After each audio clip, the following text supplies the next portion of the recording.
नमस्कार रसिक हो. आज दिनांक 22 जानेवारी 2021 गानगुरू डॉक्टर सौ भारती वैशंपायन स्मृती संगीत संमेलनामध्ये आपणा सर्वांचं पुनश्च स्वागत. आजच्या संमेलनाची सुरुवात कोल्हापुरातील ज्येष्ठ गायक श्री सुधीर पोटे यांच्या मनोगताने करूया. बघता बघता एक वर्ष होत आहे भारतीला जाऊन. दुर्दैवानं आज अशी परिस्थिती आहे की आपल्या जवळची अनेक माणसं गेली, अनेक कलाकार गेले. त्यांना आपण दररोज आठवतो असं नाही आहे. अर्थात ही नैसर्गिक प्रक्रियाच आहे असं मी मानतो. गेलेल्या माणसाच्या कुटुंबातले आणि अगदी जवळच्या परिवारातले जे असतात त्यांना त्यांची आठवण येणं साहजिक आहे. गेलं वर्षभर आपण पाहतो की सर्वस्वी वेगळी परिस्थिती आहे. भारतीच्या संदर्भात मी जेव्हा आठवायला लागतो, ती सांगलीला होती तेव्हापासून तिचं गाणं मी ऐकत होतो. आमची प्रत्यक्ष ओळख नव्हती, परंतु आमचा सांगीतिक प्रवास एकत्र सुरू झाला असं म्हणायला हरकत नाही. बऱ्याच गोष्टी आम्ही एकत्रितपणे केल्या. आम्ही विशारद एका वेळेला झालो. आम्हाला दोघांना राष्ट्रीय शिष्यवृत्ती एकाच वेळेला मिळाली. आम्ही आकाशवाणीच्या परीक्षा एकाच वेळेला उत्तीर्ण झालो. असा सगळा आमचा प्रवास झाला आणि हळूहळू हा स्नेह आमचा वाढत गेला.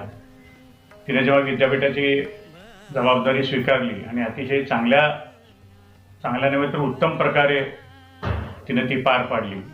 तिनं तिथे केलेलं काम, तिथं घेतलेले संगीत महोत्सव म्हणजे निव्वळ करमणुकीसाठी गाणं न ठेवता सांगीतिक विचार पुढे नेण्याचा तिचा जो प्रयत्न होता तो दुर्मिळ असा होता असं म्हणायला लागेल.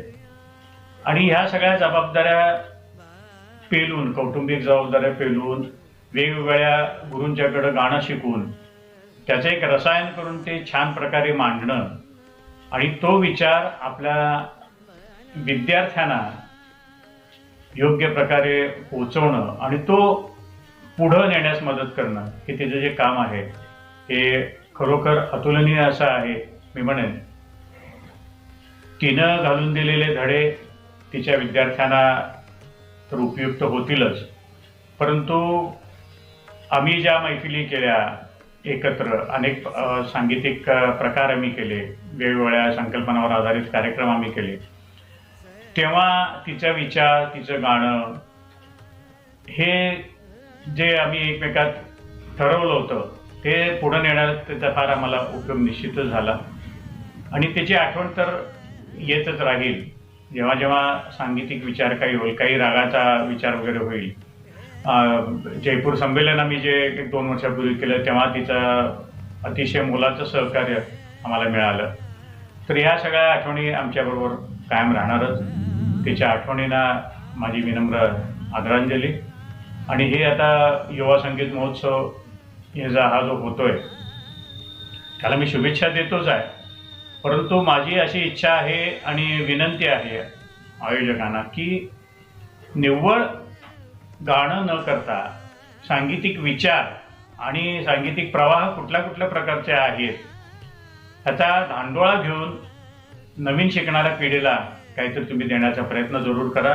तुमच्या महोत्सवाला माझ्या मनापासून शुभेच्छा. धन्यवाद. त्यानंतर ऐकूया श्रीयुत अमोल राबाडे यांचे स्वतंत्र बासरी वादन. श्रीयुत अमोल राबाडे यांचे तबल्याचे शिक्षण श्रीयुत सचिन कचोटे यांच्याकडे झाले असून बासरीचे प्रारंभिक शिक्षण श्रीयुत कृष्णात लोटेकर यांच्याकडे झाले आहे.